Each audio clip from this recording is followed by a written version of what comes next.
अब 2025 में जो घटना घटी है पहलगाम में, उसमें इन्होंने 26 सिविलियंस को मारा है। तो मैंने पहले कहा सिविलियंस को मारना ज्यादा सीरियस बात है। सेना पैरामिलिट्री के बीच में झड़प होती है, वो बुरी बात है, लेकिन वो होता है देशों के बीच में, कभी कभी होता है। सिविलियंस को मारना ये बदतमीजी है। तो सीधी सी बात है कि इस पर एक्शन तो होना ही चाहिए था, और ये एक्सपेक्टेड था कि एक्शन थोड़ा ज्यादा बड़ा होना चाहिए। सरकार ने एक बार भी नहीं कहा कि हम युद्ध करने वाले हैं। वो तो लोग पबजी खेल रहे थे, उनको लगा कि हो ही जाए, मजा आ रहा है, थोड़ा और बढ़ाओ ना, ठीक माहौल बन रहा है अभी।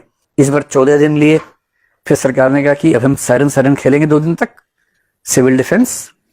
पाकिस्तान ने सोचा अच्छा सिविल डिफेंस अभी छुट्टी है हमारी, और उसी रात को अचानक कांड कर दिया। 7 मई की सुबह यानी कि 6 मई की रात को पहली बार LOC के नजदीक एक कैंप, दूसरी बार पाकिस्तान के अंदर 50 किलोमीटर दूर एक कैंप, इस बार 9 कैंप, जिनमें से कुछ POK में, कुछ पाकिस्तान के पंजाब में। और पंजाब में भी एक जगह नहीं, बहावलपुर में भी, मुरीदके में भी, और POK में भी एक जगह नहीं, मुजफ्फराबाद में भी, सियालकोट में भी, 9 जगहों पर एक साथ। और रोचक बात क्या है, इस बार विमान पाकिस्तान के अंदर नहीं गए, भारत की सीमा में रह के मरा है। आप मिलिट्री एडवांसमेंट समझ पा रहे हैं इसके पीछे, जिसको आजकल हम बोलते हैं AI ड्रिवन जो वॉरफेयर है। मिसाइल हम छोड़ रहे हैं यहां से, जो 50, 80, 100 किलोमीटर दूर जाके मार रही हैं, एक बड़े इलाके के बीच में ठीक उसी घर पे मार रही हैं जहां हमें मारना है। और इसके लिए हमें भारत की सीमा से बाहर निकलने की जरूरत भी नहीं पड़ रही।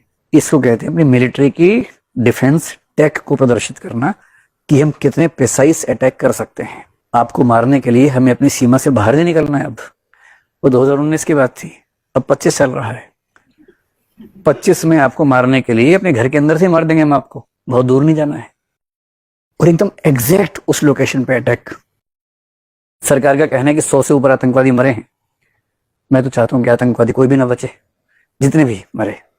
और उसके तुरंत बाद हमारी स्टेटमेंट क्या आई, जो लोग कह रहे हैं, लोग भी इतने प्यारे हैं, पहले बोल रहे थे कि कब करोगे, 10 दिन हो गए, कब करोगे। जैसे हमला किया तो उसके बाद क्या है, डी-एस्केलेट, थोड़ा और बड़ा, से नो टू वॉर। एक ही इंसान तीनों टैग चला रहा था सोशल मीडिया पे। गिरगिट भी शर्मा जाएगी जब आप इस तरह से रंग बदलेंगे अपना। अरे भाई स्टैंड पे कायम रहो। सरकार का स्टैंड बड़ा क्लियर था, डे 1 पे 3 शब्दों का इस्तेमाल किया कि जो हमने अटैक्स किए हैं, नंबर 1 फोकस्ड हैं, मेजर्ड हैं। यानी एक तो हमने फोकस किया एग्जैक्टली कहां मारना है, कितना मारना है, उतना ही भेजा है बम। अगर 1.5 किलो बम चाहिए, 1.5 किलो ही भेजा है, एक्स्ट्रा नहीं भेजा है, मेजर करके भेजा है। और तीसरा शब्द क्या बोला, नॉन एस्केलेटरी। हमला करने के 10 मिनट के बाद ये स्टेटमेंट आ गई कि हमने focused, measured, non escalatory attack किया है। नॉन एस्केलेटरी का मतलब क्या होता है, बढ़ाना नहीं है। हमारा काम हो गया, आपने हमारे कुछ लोगों को मारा और हमने उन सारे आतंकवादी कैंपों पे हमला कर दिया, जो 100-150 लोग मरे होंगे, हमारा हिसाब बराबर हो गया फिलहाल। और हमने साथ में ये दिखा दिया कि हम आपके घर के अंदर एग्जैक्ट वहां हमला कर सकते हैं बिना अपना देश छोड़े। पिछली बार हमारा एक पायलट वहां गिर गया था, फिर उसको कूटनीति से, डिप्लोमेसी से लेके आ रहे थे। इस बार तो वो नौबत ही नहीं है, क्योंकि वो जाएगा ही नहीं, उसको जरूरत है क्या उस चीज की। अब ड्रोन्स के हमले उनके भी हो रहे हैं, हमारे भी हो रहे हैं। युद्ध का तरीका ही बदल गया है पूरी तरह से।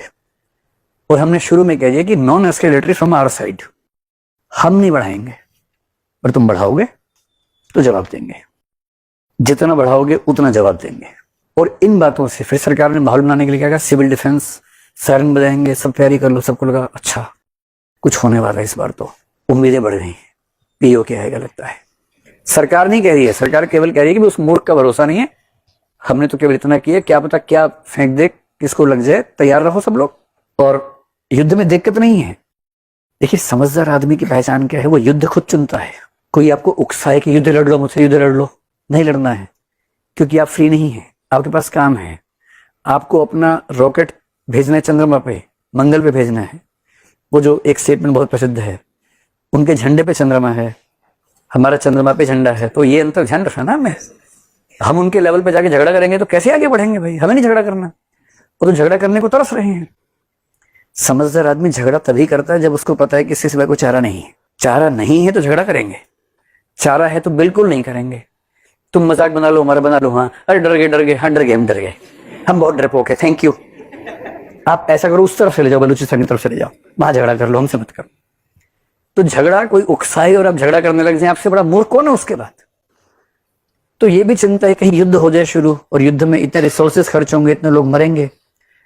एक ठीक ठाक सा युद्ध जो 3-4 साल चलता है, मोटा मोटा अनुमान अगर मैं आपको बताऊं तो रूस यूक्रेन के युद्ध में कम से कम 1 से 2 लाख लोग यूक्रेन के और 4 से 8 लाख लोग रशिया के मर चुके हैं अब तक। ये मोटा मोटा अनुमान है, सच तो नहीं पता लगता इस मामले में। और भारत पाकिस्तान की आबादी उनसे बहुत ज्यादा है। तो अगर 3 से 4 साल युद्ध चल गया तो मोटा मोटा मान के चलिए 5 लाख तो स्कोर आएगा। और इस 10 लाख में कुछ हमारे घर के भी लोग होंगे ही। तो युद्ध केवल पबजी वाले मूड से करना है या बहुत सीरियस बात होगी तो ही करना है? एकदम सूत्र साहिब लुधियानवी बता गए हैं, हम अमन चाहते हैं मगर जुल्म के खिलाफ गर जंग लाजमी है तो फिर जंग ही सही। जंग केवल तब करनी है जब कोई चारा ना बचे, वरना युद्ध में आमतौर पर दोनों पक्ष हारते हैं, कोई नहीं जीतता है। युद्ध कौन जीता? कोई नहीं जीता, ये भी हारे वो भी हारे। ये 5 लाख लोग हारे, ये 4 लाख लोग हारे और कह रहे कि जीत गए। हमारा कम नुकसान हुआ तो हम जीत गए। अरे इसे युद्ध केवल तब करना जब कोई चारा ना बचे, और करना है तो फिर टूट के करना है। फिर ये नहीं कि फुलझड़ी चढ़ा के आ गए, फिर निपटा के आना है। और जब तक निपटाने का मूड ना बने युद्ध नहीं करना है। मीडिया की बातें सुन के लोगों ने एज्यूम कर लिया कि इस बार तो पीओके आके रहेगा, और सब इस मूड में है कि बस मोदी जी इस बार रुकना नहीं है। पर मोदी जी मन में सोच रहे हैं, भाई तुम 1971 से तुलना कर रहे हो जब 7 से 8 महीने की तैयारी थी, और हमें कह रहे हो कि 14 दिनों में काम निपटा दें। वाह, युद्ध ऐसे होते हैं। 14 डेज के टाइम में युद्ध शुरू हो गया। और ये अमेरिका वियतनाम का मामला भी नहीं है कि आप समझे सामने वाला कमजोर है। आपके सामने जो देश है उसके पक्ष में चीन भी खड़ा हुआ है, उसके पक्ष में अमेरिका भी अक्सर रहता है। यूएसएसआर अभी आपके पक्ष में उस तरह से नहीं है, 25 साल की संधि खत्म हो चुकी है। 1969 में यूएसएसआर चीन पे न्यूक्लियर अटैक करने वाला था, 69 में। इतनी नाराजगी थी दोनों देशों में। और 2014 से यूएसएसआर और रशिया और चाइना, इनके बीच में स्ट्रेटेजिक टॉक्स और फ्रेंडशिप हो चुकी है। आज की दुनिया में 2 ताकत नहीं है, बाइपोलर नहीं है, मल्टीपोलर वर्ल्ड है। चीन अलग ताकत है, रशिया अलग ताकत है, अमेरिका अलग ताकत है, यूरोप में है, इजराइल एक ताकत है, भारत एक ताकत है। सबके साथ संबंध अलग अलग है। पाकिस्तान के पास एक इक्का क्या है उसका, मैं मुस्लिम देश हूं, सारे मुस्लिम देश मेरे साथ होने चाहिए। बेशक ना हो, कम से कम एक बात कहने को तो है ही उसके पास। अमेरिका उसका साथ आमतौर पर देता है, इस बार भी हमने देखा दिया ही है। चाइना एकदम साथ में खड़ा हुआ है। रशिया और यूक्रेन के युद्ध में हमने रशिया का खुल के सपोर्ट नहीं किया, हमने बैलेंस बनाया। तो इस बार उसने बैलेंस बना लिया। अच्छी अच्छी बातें हमने की, दूसरे भी कर दी कि हाँ ध्यान से है ना, ज्यादा नहीं, साथ नहीं दिया। इजराइल ठीक ठाक साथ दे रहा है, पर उसकी उतनी जरूरत नहीं है, कितना वहां से क्या होगा। और यदि आप सोचते हैं कि पाकिस्तान छोटा सा देश है, हम मार देंगे, खाली कर देंगे, बर्बाद करके आ जाएंगे, दरअसल आप ये कह रहे हैं कि हम पाकिस्तान के साथ साथ चीन को भी और जरूरत पड़ी अमेरिका को भी मार देंगे। इतनी मासूमियत अच्छी नहीं है अंतर्राष्ट्रीय संबंधों में। इंटरनेशनल रिलेशंस में आपको 1000 तथ्य देखने पड़ते हैं, अपनी ताकत, सामने वाले की ताकत। और फिर अगर हम लड़ने लग गए, रूस यूक्रेन 3.5 साल से युद्ध खत्म नहीं कर पा रहे, अमेरिका वियतनाम 20 साल युद्ध चला था। और अगर भारत पाकिस्तान का युद्ध चलता रहे 5 साल 10 साल, इससे दुनिया में किसको क्या होगा पता नहीं, और सबसे भारी नुकसान हमारा ही होगा। क्यों? क्योंकि हमें वो पैसा खर्च करना था तकनीक में, शिक्षा में, स्वास्थ्य में, हर तरह के डेवलपमेंट में। और यदि वो सारा पैसा और बहुत सारे ह्यूमन रिसोर्सेज युद्ध में ही खत्म हो गए तो ये समझदारी वाली बात थोड़ा है। और युद्ध जब भी होता है एक लंबी तैयारी के बाद होता है, 6 महीने, 8 महीने, 9 महीने की प्लानिंग होती है। इसलिए जो मैं आपको समझाना चाह रहा हूं, अगर आपके मन में भी ऐसा भाव है कि पता नहीं क्या हुआ, तो सीधी सी बात समझ लीजिए कि हमने इस ऑपरेशन में जो पर्पस रखा था हमने उसको हासिल कर लिया। हमारा क्या पर्पस था कि जहां से इनकी ट्रेनिंग हुई थी उस पर हमला करना, हमने कर दिया हमला। उसके अंदर जाके हमला किया, 9 स्थानों पे हमला किया, बहुत प्रिसाइज किया। हमारी मिलिट्री टेक्नोलॉजी कितनी बेहतर, सब कुछ दिख गया। हमने अपना एयर डिफेंस सिस्टम टेस्ट किया। जितने हमले हुए हमारे पास ड्रोन वगैरह के, उनके ड्रोन थोड़े सस्ते वाले हैं, जो एक आजकल टैक्टिक्स है युद्धों में कि शुरू में आप मिसाइल नहीं फेंकेंगे, सस्ते ड्रोन फेंकेंगे ताकि दुश्मन की एयर डिफेंस की जो लेवल है टेक्नोलॉजी का समझ में आ जाए आपको। उन्होंने वो फेंके, हमने सारे मार दिए। कुछ ड्रोन हमने फेंके होंगे, उन्होंने मार दिए होंगे। हमने उनके नूर खान एयरबेस को चोट पहुंचा दी, जो इंटरनेशनल आजकल दुनिया में बात मानी जा रही है, जो कि बड़ी बात है। अगर हमने ऐसा कर दिया है तो हम किसी भी रूप में उनसे पीछे नहीं है, हम ज्यादा हावी हैं। उन्होंने हमारे सिविलियंस पे पुंछ पे हमला किया जो नीचता का लक्षण है। हमने टारगेटेड अटैक्स किए आतंकवादी ठिकानों पे, हमारे पास वैसा ठिकाना शायद है नहीं, तो उनको लगा हम कहाँ मारे भाई, इनके पास आतंकवादी है ही नहीं, तो उन्होंने पुंछ पे, घरों पे, गुरुद्वारे पे लोगों को मारना शुरू कर दिया। 15 लोग वहां मार दिए। ये दुष्टता वाली बात है। जब आप सिविलियंस पे हमला करते हैं युद्ध के अंदर तो बुरी बात है। पर इसके बाद भी कुल मिला के इस वॉर की टेक्नोलॉजी में हम उनसे 21 ही हैं, इसमें मुझे कोई शंका नहीं है। जो मैं भारत और पाकिस्तान की सरकारें क्या बोल रही हैं उसकी बजाय जो इंटरनेशनल जर्नल्स में लोग बात कर रहे हैं उसकी बात कर रहा हूँ। ऊपर से टीवी चैनल्स प्राइवेट हैं, यहाँ भी है वहां भी है। टीवी चैनल्स में आपस में कंपटीशन है कि इस्लामाबाद जल्दी कौन लेके आएगा। वीडियो गेम के दृश्य हैं, वही दृश्य बड़े करके दिखा रहे हैं कि देखो कैसे मिसाइलें जा रही हैं। वीडियो गेम के क्लिप्स कहीं चला दिए ऐसा बता रहे हैं कुछ लोग। तो पत्रकारों की पत्रकारिता के धर्म पे इस बार एक गंभीर चिंता करने की बात थी कि कुछ तो लिमिट होनी चाहिए ना। एक कवि ने लिखा था कि जोड़ तोड़ करने से पहले तथ्य समझ लो, पत्रकार क्या इतना भी तुम नहीं करोगे। तो ये देख के मेरे मन में आ रहा था कि मतलब कुछ भी कहने से पहले तथ्य पर रख लो, पत्रकार क्या इतना भी तुम नहीं करोगे। और नेगोशिएशन की दुनिया का पहला उसूल क्या है कि पहला फोन किसने किया। जब आप दो लोगों में नाराजगी हो जाती है, बॉयफ्रेंड गर्लफ्रेंड में लंबी खिंचती है, सारा मसला इसका कि पहला मैसेज कौन करेगा। जिसने पहला मैसेज या पहला फोन किया है इसका मतलब वो दब के रहेगा। नेगोशिएशन की दुनिया चाहे घर में हो, दोस्तों में हो, दुनिया में कहीं भी हो, किसने पहला मैसेज किया, जिसने लिखा चलो बात कर लेते हैं, इसका मतलब है उसने अपनी हार थोड़ी सी मान। ये पहला उसूल है नेगोशिएशन का। और हमें ये एकदम क्लैरिटी है कि पहला फोन वहां से यहां आया था, इसमें कोई दुविधा नहीं है। 3:30 पे फोन आया, नहीं उठा, फिर दूसरा फोन आया, फिर उठा। उन्होंने कहा कि सीज फायर कर लेते हैं। भारत सरकार तैयार बैठी थी, उसे कौन सा युद्ध करना था, कर लेते हैं, 5 बजे से कर लें, 5 बजे से कर लो, बढ़िया बात है। गलती ये की हो गई कि चाचा चौधरी बीच में आ गए, डोनाल्ड डक, सॉरी ट्रम्प, वो बीच में आ गए, जिनका उपराष्ट्रपति कल कह रहा था this is fundamentally none of our business. Bharat Pakistan झगड़ा कर रहे हैं, हमारा काम थोड़ा है, हम थोड़ा इसमें पड़ेंगे, जो करने करते रहो। एक दिन पहले भाई साहब ये कह रहे थे उनके उपराष्ट्रपति जेडी वांस। फिर अचानक ट्रम्प ट्वीट कर रहे हैं कि 48 घंटे से मैं कोशिश कर रहा हूं। और फाइनली इन लोगों ने कॉमन सेंस का परिचय दिया। भाषा देखिए, कॉमन सेंस का परिचय दिया, ग्रेट इंटेलिजेंस का परिचय दिया। फिर उत्साह और बढ़ गया। उनके साथ जो रहते हैं ना सोशल मीडिया टीम उनकी, कि सर आप कर दो ना, सर आप कर दो। नोबेल प्राइज रह गया अभी शांति वाला।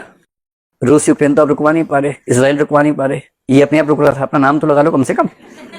फिर भाई साहब ने एक ट्वीट और मार दिया। और तीसरे में तो हद कर दी, कश्मीर प्रॉब्लम जो कि हजारों साल पुरानी है, मैं उसे ठीक करना चाहता हूं। इनको हिस्ट्री की क्लास करवानी चाहिए कभी, वर्ल्ड हिस्ट्री की।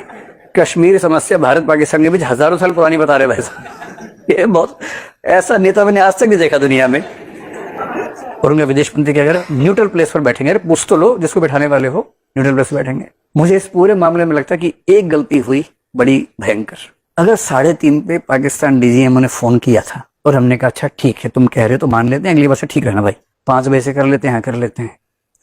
4:30 बजे या 4:15 बजे, क्योंकि 5:33 पे चाचा चौधरी का ट्वीट आया था, तो चाचा चौधरी के ट्वीट से पहले हमारे पास 2 घंटे थे, 1 घंटा 58 मिनट था। अगर उस बीच में प्रधानमंत्री जी, उनको अगर लग रहा हो कि नहीं ये बात मेरे कद की नहीं है, डिफेंस मिनिस्टर, रक्षा मंत्री आ जाते, राजनाथ सिंह आ जाते, या फॉरेन मिनिस्टर तो मतलब बोलने में एक्सपर्ट हैं, अच्छा बोलते हैं, वो आ जाते और 4 लाइन बोलते कि हमने जो अटैक किया था नॉन एस्केलेटरी, हमने पहले ही कहा था, हमारे अटैक्स बहुत शार्प थे, हमारा पर्पस पूरा हो चुका है।